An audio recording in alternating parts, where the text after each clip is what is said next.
kami akan menjelaskan mengenai UML dan tools atau alat yang digunakan dalam UML. Nah, sebelum masuk ke materi intinya, kita terlebih dahulu harus mengetahui jadi, UML adalah suatu metode dalam pemodelan secara visual yang digunakan sebagai sarana perancangan sistem berorientasi objek. UML ini sangat penting bagi sebagian orang karena UML berfungsi sebagai bridge atau jembatan penerjemah antara pengembang sistem dengan pengguna. Adapun contoh dan tools yang digunakan dalam UML akan dijelaskan oleh rekan-rekan saya. Adapun contoh UML yaitu yang pertama kelas diagram. Kelas diagram adalah jenis diagram struktur statis yang menggambarkan struktur suatu sistem dengan menunjukkan kelas sistem, atributnya, operasi, dan hubungan antar objek. Diagram kelas menggambarkan struktur dan deskripsi kelas, package, dan objek beserta hubungan satu sama lain, seperti containment, pewarisan, asosiasi, dan lain-lain. Yang kedua, use case diagram.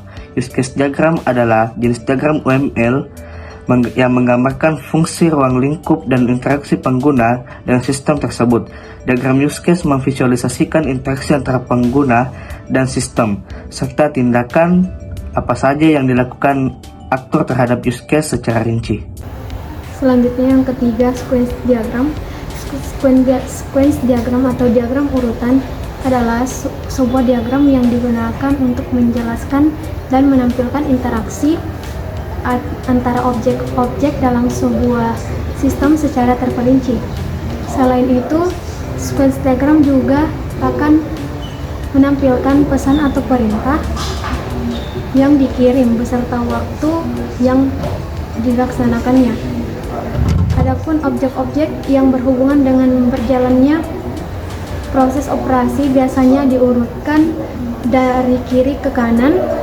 Diagram ini terdiri dari dua dimensi, yaitu dimensi vertikal yang menunjukkan waktu dan dimensi horizontal yang menunjukkan objek-objek. Terus yang keempat, activity diagram.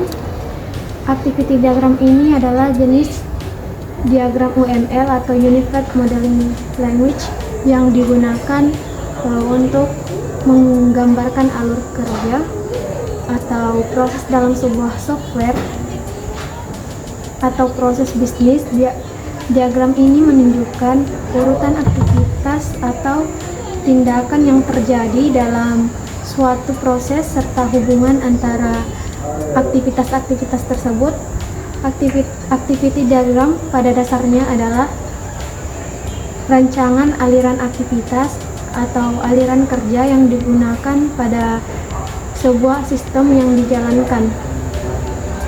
Selanjutnya yang kelima, state diagram. Diagram ini digunakan untuk memodelkan keadaan atau state dari suatu objek dalam sistem dan bagaimana objek tersebut berpindah dari suatu keadaan ke keadaan lain.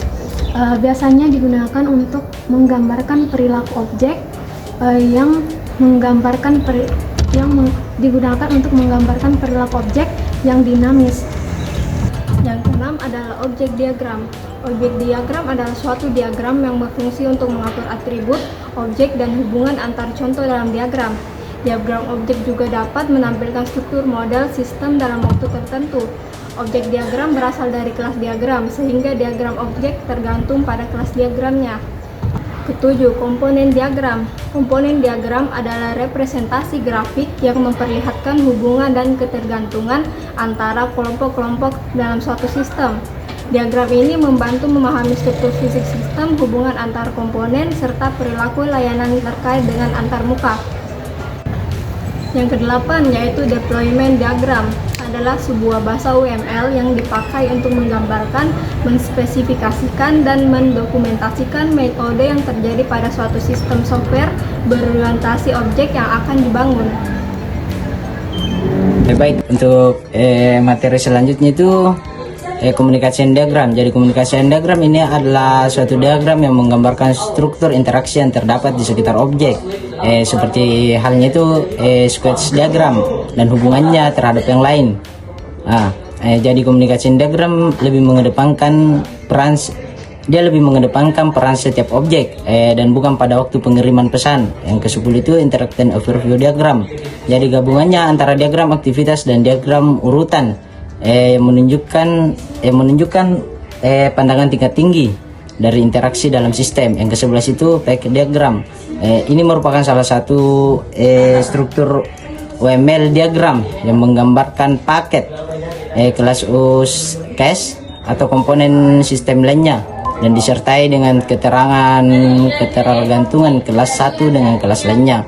Tujuan utamanya PEX diagram yaitu adalah memberikan overview sekumpulan kebutuhan dan desain arsitektur dari sebuah sistem yang memiliki hubungan logis dalam diagram modularnya, atau memecah sistem menjadi bagian kecil. Adapun tools atau alat yang digunakan dalam UML atau pemodelan sistem. Yang pertama yaitu Data Flow Diagram atau DFD. DFD ini digunakan untuk menggambarkan bagaimana aliran data dalam suatu sistem.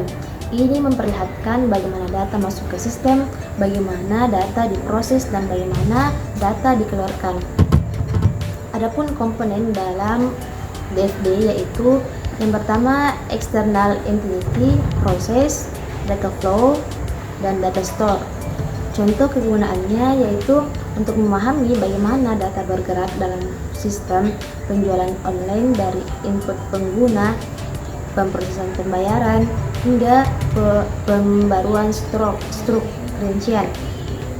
Yang kedua yaitu Entity Relation Diagram atau IRD. IRD ini digunakan dalam memodelkan hubungan antara entitas atau objek dalam basis data. Ini memberikan gambaran logis tentang struktur data yang akan digunakan dalam basis data. Komponen utama IRD yaitu entitas, atribut, dan relasi. Contoh kegunaannya yaitu IRD digunakan untuk memetakan basis data dalam aplikasi e-commerce, misalnya hubungan antara label pelanggan, produk, dan interaksi. Yang ketiga yaitu diagram berjenjang atau hierarchy chart. Diagram berjenjang ini digunakan untuk menggambarkan struktur hierarki dari komponen sistem atau organisasi. Ini menunjukkan bagaimana berbagai sistem saling terkait dalam tingkat yang berbeda. Komponen utama dalam diagram berjenjang ini yaitu proses utama dan subproses. Contoh kegunaannya yaitu diagram berjenjang digunakan untuk memecah proyek pengembangan perangkat lunak menjadi tugas-tugas yang lebih kecil dan terstruktur.